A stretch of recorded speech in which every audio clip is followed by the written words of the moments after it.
Good evening, student.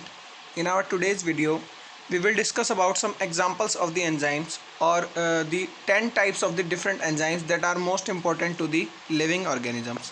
So starting with the first one, there are a class of enzymes which are called the kinases. The kinases enzymes phosphorylate the different proteins to activate the different cell signaling cascades or cell signaling pathways. During all the metabolic reactions, the cell have to communicate with each other. So during this cell communication or for the activation of the different subproteins or the different genes in involvement in this signaling pathways, so for the activation of these genes or these proteins, the kinases enzymes phosphorylate them or dephosphorylate them to activate them.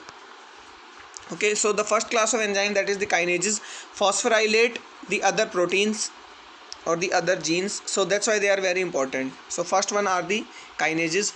If you talk about example of the kinase, so phosphofructokinase phosphorylate the glucose to make the glucose 6 phosphate. The phosphofructokinase phosphorylate the fructose to form the fructose 6 phosphate. So these are examples of some kinases. There might be serine threonine kinase in the phosphorylation of the other genes or the proteins.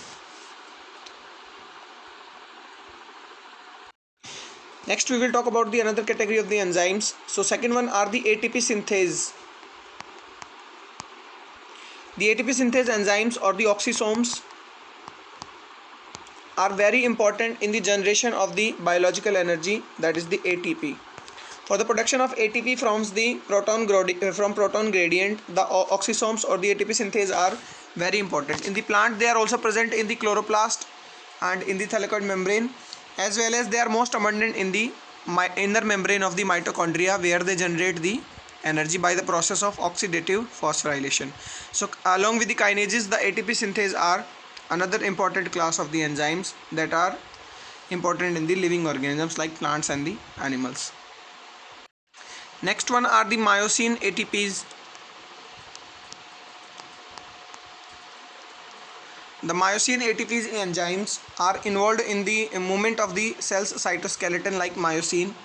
The different molecules or the different cytoskeleton fragments move from one place to another place by these enzymes. So for the movement of particles through the cytoskeleton or the movement of cytoskeleton itself occurs by the myosin ATPase. So these are the another class of important enzymes in the living organisms. Next one are some digestive enzymes like amylase. Amylase is an important enzyme present in the mouth or in the saliva that will break down the starch in the sugar. Most of the vegetarian person consume the plant as a food. So for the breakdown of the starch, that is the stored form in the plants, this enzyme is very important. The amylase break down the starch into the sugars.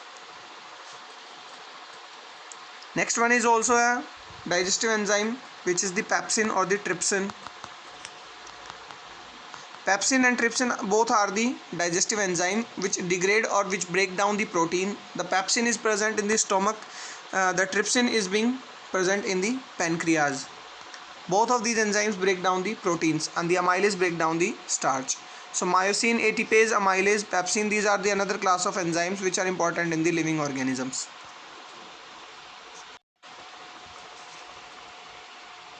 We'll talk about the another category. The another enzymes are also the digestive enzymes. Those are the lipases. The lipases break down the lipids or the fats for the release of the energy. The another important enzyme in the series is the rubisco. The rubisco is the most abundant enzyme on the earth. It can also be asked that what is the most abundant enzyme on the earth. So it is the rubisco enzyme. Rubisco enzyme is being present in algae, higher plants, and the process of photosynthesis in the algae as well as the higher plants is very important for the production of food in different trophic levels like in ocean system as well as the tropical system of the terrestrial ecosystem. So the rubisco enzyme is the important enzyme in the dark reaction of the photosynthesis. The CO2 fixation is occur by the help of rubisco enzyme. A compound Ru15BP ribulose 1,5-bisphosphate get carboxylated by enzyme Rubisco. The CO2 is being fixed into the 12 molecules of the 3-carbon compound 3-phosphoglyceric acid. This process is done by this enzyme Rubisco, which is the most abundant enzyme and the most important enzyme in the process of the photosynthesis. Rubisco stands for the ribulose 1,5-bisphosphate carboxylase oxygenase. Rubis is for its substrate, that is the ribulose 1,5-bisphosphate, and CO stands for the carboxylase as well as the oxygenase. So it is a dual nature enzyme. It can behave like a carboxylase enzyme as well as the oxygenase enzyme. Whenever the concentration of the CO2 will be higher, it will act like a carboxylase and it will carboxylate the Ru15BP, a 5-carbon compound, into a 3-carbon compound 3-phosphoglyceric acid, 12 molecules. So it is a normal function. Whenever it will act like a carboxylase, it will undergo the C3 cycle. But it can also act like an oxygenase whenever the concentration of CO2 will be lower and the concentration of oxygen will be higher. So it will behave like oxygenase and it will oxygenate the substrate. So whenever the Ru15BP get oxygen instead of the CO2, so there will be no C3 cycle. It will be another wasteful process which is called the photorespiration. So दोनों की तरह काम कर सकता है, carboxylase की तरह भी, ऑक्सीजनेज की तरह भी. So it is an most important enzyme in the plant kingdom, the Rubisco, as well as it is the most abundant enzyme on the earth. Next in the series are different oxidoreductase enzyme, which are also stands in the enzyme classification number 1. So different oxidoreductase enzyme carry out the different oxidation reduction reactions during the metabolic processes like respiration and photosynthesis. In the reductase or oxidoreductase enzymes, the most important are the dehydrogenases, because during different metabolic reactions in the respiration or the photosynthesis, we have seen that at many places the dehydrogenation of the substrate or the dehydrogenation of the high energy coenzymes like NADPH2 is important.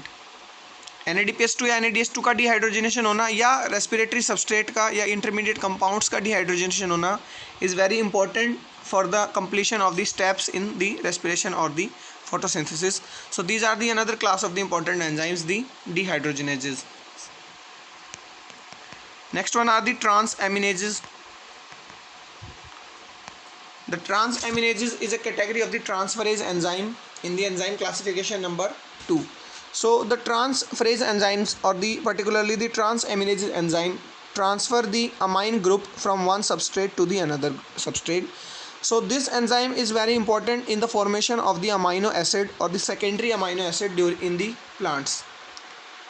The primary amino acid like glutamic acid or the aspartic acid, the glutamate or aspartate, is being formed after the process of transamination once the ammonia is fixed into the amino acids during the process of nitrogen metabolism.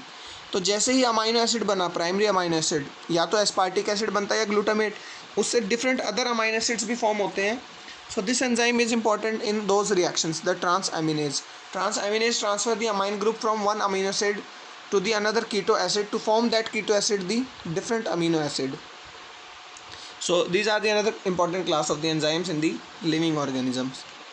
Talking about the last one category, so the last one category is also important from the non-living system. Next one is the fastest enzyme of the earth. The fastest enzyme of the earth is the carbonic anhydrase. What it does is, during the mixing of water and the CO2 in the laboratories, the carbonic acid is formed. If you put this enzyme carbonic anhydrase, the substrate and the product formation can be increased 1000 times, and the time reduced will be also 1000 times less time as compared to the normal reaction. Suppose during a normal reaction without the enzymatic reaction, without the presence of the enzyme, the molecules of H2 and CO2 mix to form the carbonic acid in 1 hour, and the molecule forms will be 50,000. But we put this enzyme, we can get the lakhs of 5 lakh of product molecules within seconds. Okay, approximately 10 to 15 seconds. So this is the fastest enzyme on the earth, the carbonic anhydrase. So these are some examples of the enzymes that are important in the unit 1, and they can also be asked in the different entrance examination of the different universities in the multiple choice questions. So that's all for today. Have a nice day.